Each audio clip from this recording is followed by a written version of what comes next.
یادم باشه یادم نره یادت کنم خدایا. از خدا ممنونم که از بیماری به بیداری و از شعار به شعور رسیدم. منم 13 سالی احتیاط داشتم، خیلی بدبختی توی بیماری احتیاط کشیدم. یه روزی به خاطر جرمی که کرده بودم 120 شلاق حد خورده بودم، از زندان قصر آزاد شده بودم. خدا شاهد، اومدم خونه یه آهنگ گذاشتم، سیر گریه کردم. هیچی تو دنیا منو امیدوار نمی‌کرد. تصمیم نازوری گرفتم، رفتم همین توپخونه 120 دیاسپام خریدم، رفتم توی بیابونی که آدمیزاد سره، گربه‌ام رد نمیشد، خوردم و احساس کردم دیگه مردم.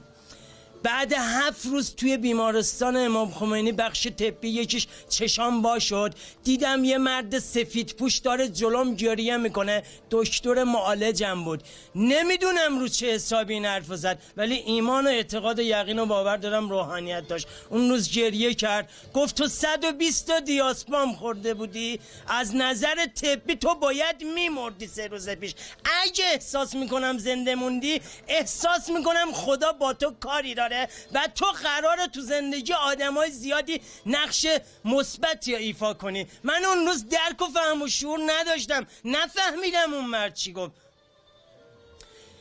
همیشه زمان احتیاط دوست داشتم یه خونه مجردی داشته باشم، یه بابای مایه‌دار داشتم. یه روزی احمقانه ترین تصمیم زندگیمو گرفتم.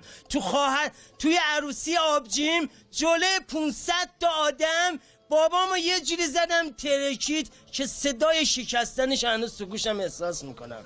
خیلی صحنه دردناکی بود.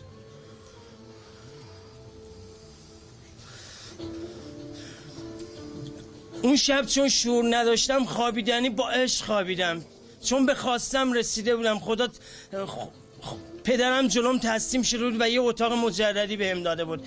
شب خوابیده بودم، احساس کردم این شبنم بارونی تو خواب یه چیزی داره تو صورت من ریخته میشه.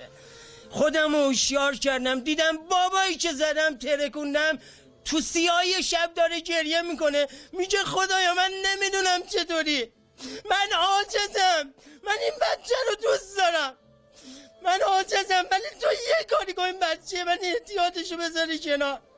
باز اون روز نفهمیدم چی شدم. یه روز توی میدون امام حسین داشتم گدایی میکردم، یه مردی گفت تو مسجد امام حسین یه مردی از هیئت امناست، اون به آدمایی مثل تو خیلی کمک میکنه. رفتم هیئت امنا رو پیدا کردم، زار زار گریه کردم، گفتم عاجزم، ناتوانم، به من کمک کن. یک ربع جلوم واساد، زار زار گریه کرد. نقص رویا پردازی، خوش خیالی، آنی فکر کردن. خیلی درونم خوشحال شدم.